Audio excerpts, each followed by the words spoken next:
안녕하세요, 왕노무사입니다.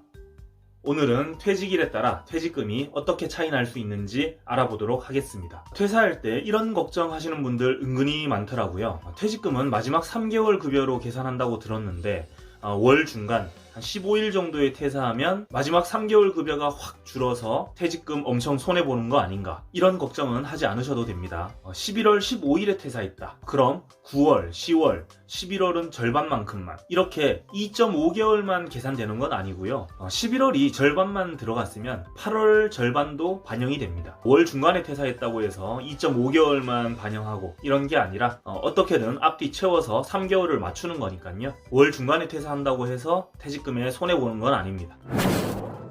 다음은 퇴직금 관련해서 근로계약서 쓸 때부터 정말 조심해야 될 내용입니다. 1년 계약직으로 해서 계약서를 쓰려고 하니 계약서에 이렇게 되어 있어요. 2021년 11월 22일부터 2022년 11월 20일까지. 얼추 1년처럼 보이죠? 하지만 지금 하루가 모자랍니다. 364일이에요. 이렇게 되면 하루 차이로 퇴직금을 못 받습니다. 따라서 1년 계약직으로 해서 일을 시작할 때는 근로계약 기간 꼭 잘 보셔야 합니다. 물론 하루를 모자라게 계약서를 이렇게 썼어도 실제로는 1년 이상 일하면, 그렇게 하면 퇴직금은 발생합니다. 그러나 사장님이 이렇게 교묘하게 계약서를 쓰는 이유는 뭘까요? 퇴직금 주기 싫어서 그런 거예요. 그래서 이렇게 쓰면 364일 일하고 11월 20일이 되면 나가라고 하겠죠. 내일부터 나오지 마.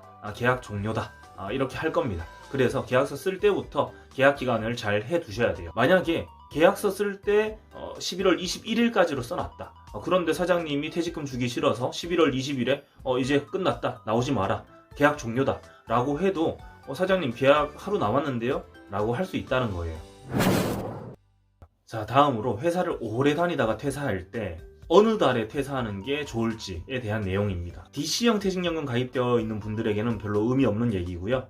DB형 가입이나 퇴직연금 가입되어 있지 않은 분들에게는 중요할 수 있는 내용입니다. 연장근로수당, 인센티브 이런 것 때문에 매월 급여가 변동이 있는 분들은 퇴사 시점에 잘 관리하시는 편이 좋습니다. 말년이라고 하죠. 마지막 3개월에 인센티브 많이 받도록 노력하시고, 연장근로, 잔업 이런 거 웬만하면 빠지지 마시고 최대한 마지막 3개월 급여를 높이는 게 좋습니다. 퇴직금이라는 건 마지막 3개월 급여로 전체 근속기간에 대해서 적용을 시키는 거기 때문에 장기 근속자일수록 마지막 3개월을 관리를 잘하는 게 중요할 수 있습니다. 이거 말고도 퇴사 월에 따라서도 퇴직금이 차이 날 수 있어요. 퇴직금은 마지막 3개월 동안의 임금을 마지막 3개월의 총 일수로 나누어서 계산합니다.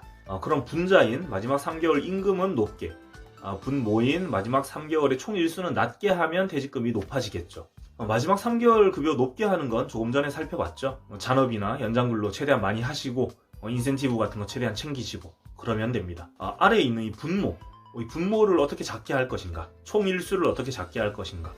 총 일수는 고정된 거 아닌가요? 3개월이면 뭐 90일? 이렇게 고정된 게 아닌가요? 라고 의아해할 수도 있지만 그렇지 않습니다. 11월 23일에 퇴사한다고 하면 8월 23일부터 11월 22일까지의 기간으로 계산을 합니다. 이렇게 되면 총 일수는 더해보면 92일이 되거든요. 가장 안 좋은 케이스입니다. 92일은 가장 높은 수치예요. 3개월로 했을 때 31일 더하기 30일 더하기 31일 이렇게 된 거예요. 자, 그렇다면 어떻게 하면 낮을까요? 감이 오시나요? 12달 중에 가장 적은 일수가 언제죠? 2월달이죠. 2월달을 끼는 게 좋습니다. 5월 23일에 퇴사를 하면 2월 23일부터 5월 22일까지로 계산을 합니다. 그러면 더해보면 총 일수가 89일입니다. 3일 차이 나죠? 이 분모가 3이 차이가 나는 거예요. 별 차이가 아니라고 생각하실 수 있지만 장기 근속자에게는 차이가 좀 날 수도 있습니다. 제가 계산을 해봤는데 10년 동안 일한 사람이 마지막 3개월 급여가 평균 300만 원이다. 이렇다면 11월에 퇴사하는 것보다 5월에 퇴사하는 게 약 65만 원 정도 더 받습니다. 이 분모가 3 차이 나서 그런 거예요. 5월 달에 퇴사하면서 연장근로 많이 하시고 인센티브 많이 챙기면 아무래도 퇴직금이 더 쭉쭉 올라갈 수 있겠죠. 사실 1, 2년 단기 근속자들에게는 크게 차이 나는 건 아닙니다. 오래 다니는 사람일수록 이 차이가 많이 벌어집니다. 20년 다녔으면 아까 그 차이가 130만 원으로 늘어날 수 있겠죠. 여기서 중요한 포인트 하나 더 설명드릴게요. 바로 통상임금으로 퇴직금 계산하는 건데요. 이건 차이 많이 납니다. 조금 전에 봤을 때 10년 동안 다닌 사람이 한 65만 원 차이 났죠. 퇴사 월에 따라서. 통상임금으로 퇴직금 계산하는 건 그보다 훨씬 더 많이 날 수 있어요. 월급이 300만 원입니다. 다른 이상한 수당 없이 깔끔하게 기본급 식대만으로 300만원, 그리고 10년 동안 일하면 퇴직금이 대략 2,970만원입니다. 이게 평균임금으로 계산하는 방식으로 했을 때 이런 거고요. 통상임금으로 계산을 하면 3,447만원이에요. 470만원 차이가 나죠. 5년 근무했다라고 해도 200만원 이상 차이가 납니다. 그냥 포기하기에는 큰 금액입니다. 본인 급여 명세서를 보시고 급여 명세서에 연장근로수당, 인센티브 이런 게 없고 대부분 고정급이다. 그렇다면 통상임금으로 퇴직금 계산하기 꼭 해보시고 통상임금이 평균임금보다 크면 통상임금으로 계산한 퇴직금을 달라고 꼭 요구를 하셔야 합니다. 이건 정말 차이가 많이 나요. 연장근로수당이 임금에 포함되어 있어도 그 비율이 좀 적다. 그러면 통상임금이 더 클 수도 있어요. 계산을 해보셔야 합니다.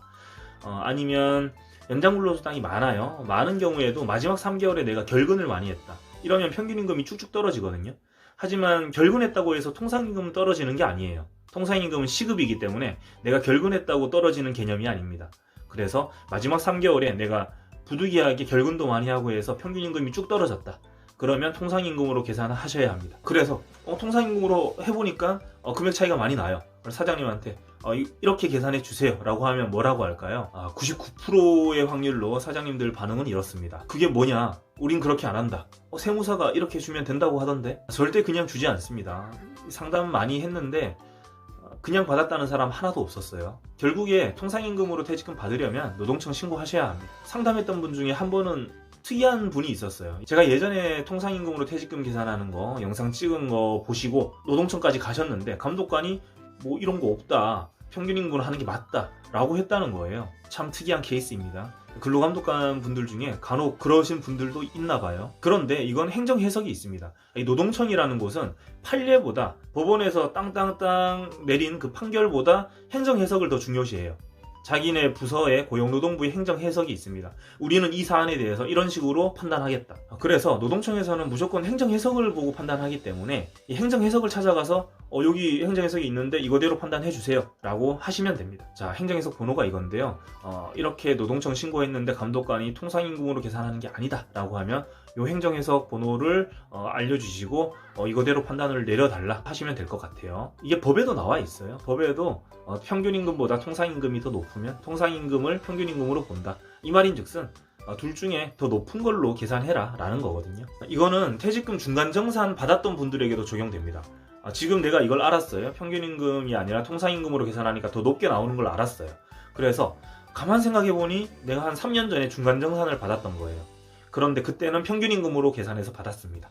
당연히 그때도 통상임금으로 했으면 더 많이 나왔을 수 있죠. 이런 경우에도 중간정산 때 받은 거를 다시 통상임금으로 계산해서 그 차익을 더 달라고 하실 수 있습니다. 이것도 행정해석이 있는데 번호가 이거니까 감독관님한테 알려드리면 됩니다. 네, 그래서 예전에 통상임금으로 퇴직금 계산하면 더 금액이 많이 나온다 이런 영상을 올렸는데 많은 문의가 있었습니다. 알겠다, 통상임금으로 하면 그런 건 알겠는데 계산하는 것까지 알려주면 안 되냐, 왜 그건 알려주지 않느냐. 그런데 그게 참 어렵습니다. 통상임금은 임금 구성 항목, 상여금 설정 여부, 기타 등등 여러 가지 사안을 보고 판단을 해야 돼요. 근로시간도 봐야 되고요. 그래서 일률적으로 딱 계산할 수가 없어요. 너무 다양한 케이스가 있기 때문에 영상으로 올리기에는 어렵습니다. 물론 주 40시간, 하루에 8시간 일하고 한 달에 기본급으로만 딱 209만원 받는다. 이러면 209만원 나누기 209시간 해서 시급이 10,000원이에요. 1일 통상임금은 8만원이고 이런 거는 계산하기가 쉽습니다. 하지만 꼭 다 이렇진 않거든요. 분명히 급여 명세서에 기본급 말고 다른 것도 섞여 있을 수 있고요. 그래서 다시 한번 강조하겠습니다. 본인 급여 명세서에 연장근로수당이나 인센티브 이런 변동적인 금액이 없고 대부분 고정급 형태로 받는다. 그렇다면 퇴사하실 때 주변에 노무사 사무실이나 노동자 지원센터 같은 곳을 가셔서 노무사에게 상담 받으시고 통상임금으로 퇴직금 계산하는 거 받아보시고 비교해 보시고 퇴사하시는 편이 좋습니다. 비교했을 때 더 높으면 당연히 사장님한테 요구하시고 사장님은 당연히 뭐라 그랬죠? 안 준다고 했죠? 모른 척 합니다. 이런 거 우리 모른다. 그러면 결국에 노동청까지 가셔야 되고 노동청에서 행정해석 번호 제시하면서 감독관님, 이 통상임금으로 계산하는 게 맞으니까 이거대로 판단 내려주십시오 라고 하시면 됩니다.